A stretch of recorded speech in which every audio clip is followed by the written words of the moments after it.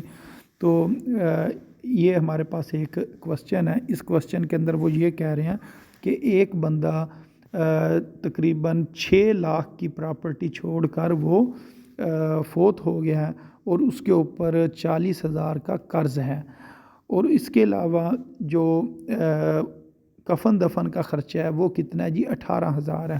یعنی کہ ایک بندے نے 6 لاکھ روپے کی جائیداد چھوڑی ہے اور اس کے بعد جب فوت ہوا تو بعد میں یہ پتہ چلا ہے کہ اس کے اوپر 40,000 کا قرض ہے اور 18,000 اس کے کفن دفن کے اوپر خرچ ہو گیا۔ اب وہ یہ کہہ رہے ہیں کہ جو مرنے والا ہے اس کی ایک بیوہ اور 3 بیٹیاں اور 2 بیٹے ہیں، ان کے درمیان میں آپ نے اسلامک لاء کے مطابق جو پیسے ہیں وہ ڈیوائیڈ کرنے ہیں کہ جو وراثت میں سے ان کا کتنا کتنا حصہ بنے گا۔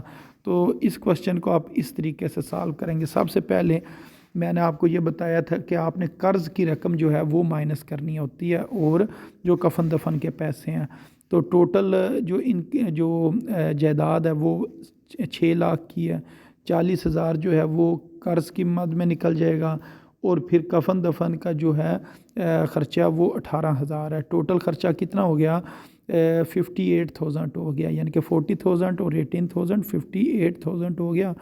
اب 6 لاکھ روپے میں سے یعنی کہ 6 لاکھ میں سے اگر آپ 58,000 کو مائنس کریں تو آپ کے پاس جو ریمیننگ اماؤنٹ بچے گی وہ 5,42,000 بچے گی۔ تو اب یہ جو جائیداد جو پیسے یہ بچے ہیں اس کو آپ نے ڈیوائیڈ کرنا ہے ایک بیوہ میں اور باقی بیٹوں اور بیٹیوں میں۔ تو اب یہاں سے آپ مین جو ہے کوسچن شروع کریں گے جو وراثت کے حقدار ہیں ان کا۔ اب ہمیں یہ پتہ ہے جو بیوہ کا حصہ ہوتا ہے وہ 1/8 ہوتا ہے کس کا، ریمیننگ اماؤنٹ کا، کفن دفن اور قرض ادا کرنے کے بعد جو ہمارے پاس پیسے بچتے ہیں اس کا 1/8 آپ نے بیوہ کو دینا ہوتا ہے۔ تو آپ نے 1/8 کو ملٹیپلائی کر دینا ہے ریمیننگ اماؤنٹ سے۔ تو ادھر جو ریمیننگ اماؤنٹ ہے وہ کتنی تھی، ریمیننگ اماؤنٹ تھی 5,42,000۔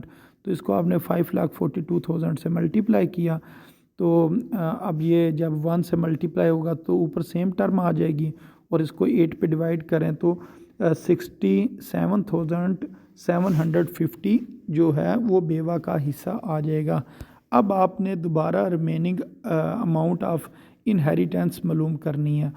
تو 5,42,000 روپے میں سے 67,750 روپے کو مائنس کریں تو یہ پیچھے یہ پیسے بچتے ہیں 4,74,250 روپے۔ اب یہ جو پیسے ہیں یہ بیٹوں اور بیٹیوں کے اندر آپ نے ڈیوائیڈ کرنے ہیں۔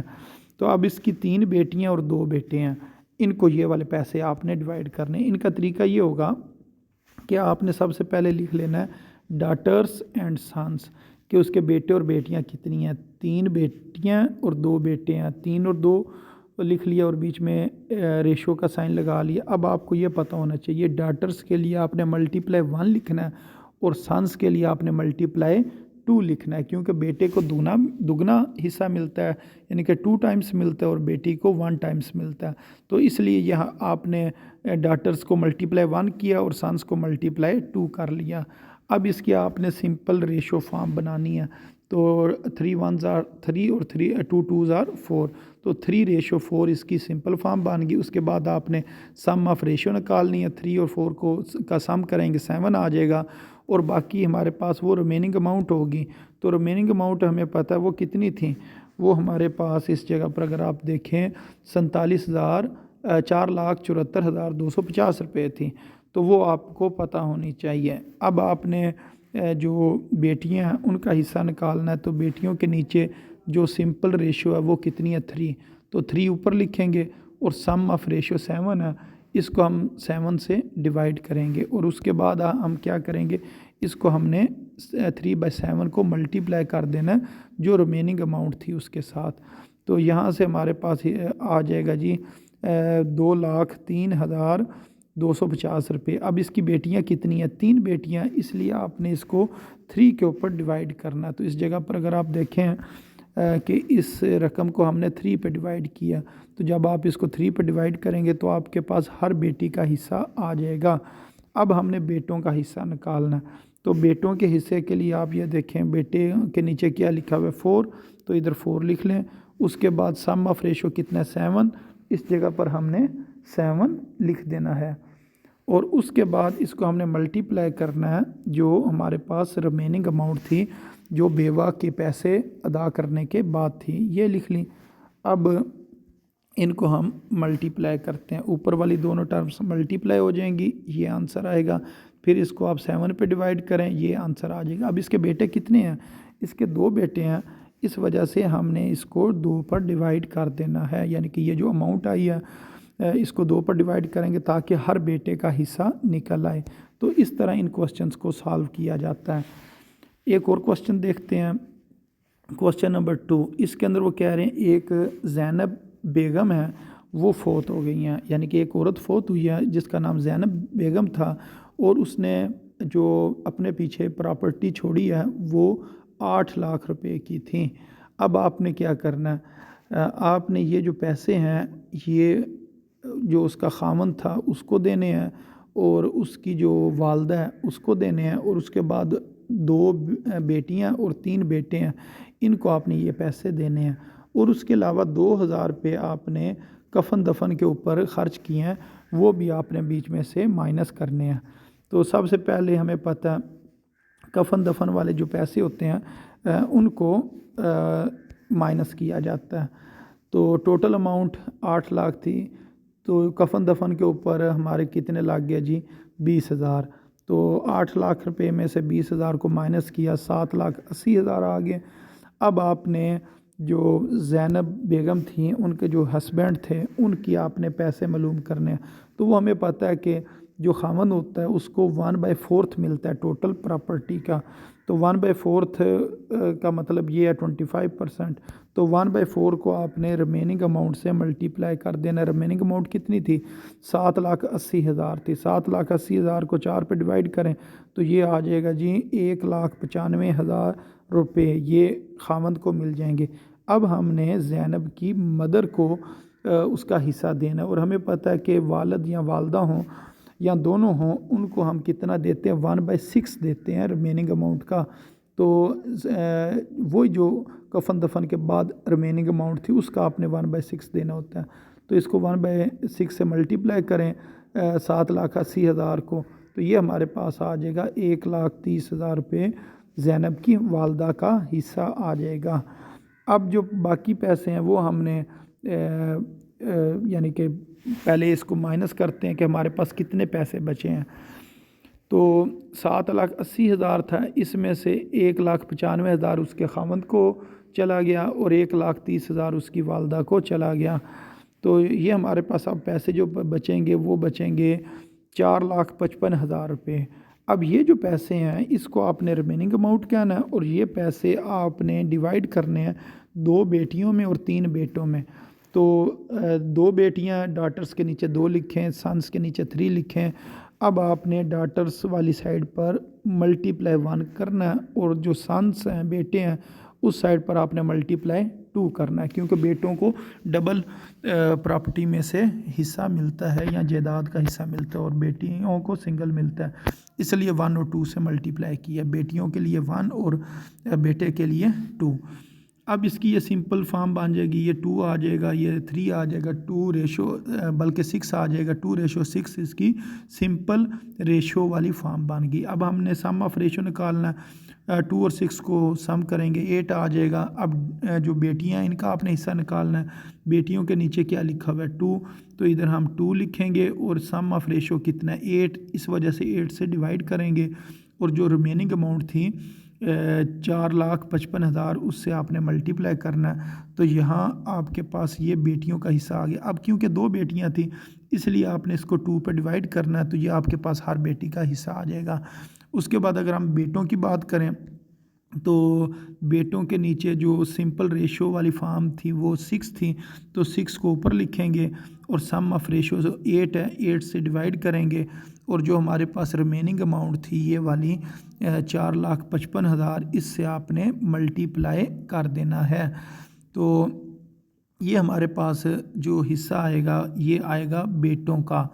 اب 3 بیٹے ہیں تو اس لیے ہمیں کیا کرنا پڑے گا، اس اماؤنٹ کو 3 کے اوپر ڈیوائڈ کرنا پڑے گا، تو یہ جو ہمارے پاس رقم آئے گی یہ ہر بیٹے کی جو اس کا جو حصہ ہے وہ آئے گی، یعنی کہ بیٹوں کو ملے گا 13,750 روپے، اور جو بیٹیاں ہیں ہر بیٹی کو ملے گا یہ 13 بلکہ ادھر نا یہ 1,03,750 ہے، 13,000 نہیں ہے، بیٹے کا کتنا ملے گا جی 1,13,750 روپے، اور جو بیٹی ہے اس کو ملے گا 56,875 روپے، یعنی کہ 56,875 ہر بیٹی کو ملے گا، یہ بیٹے کو ملے گا۔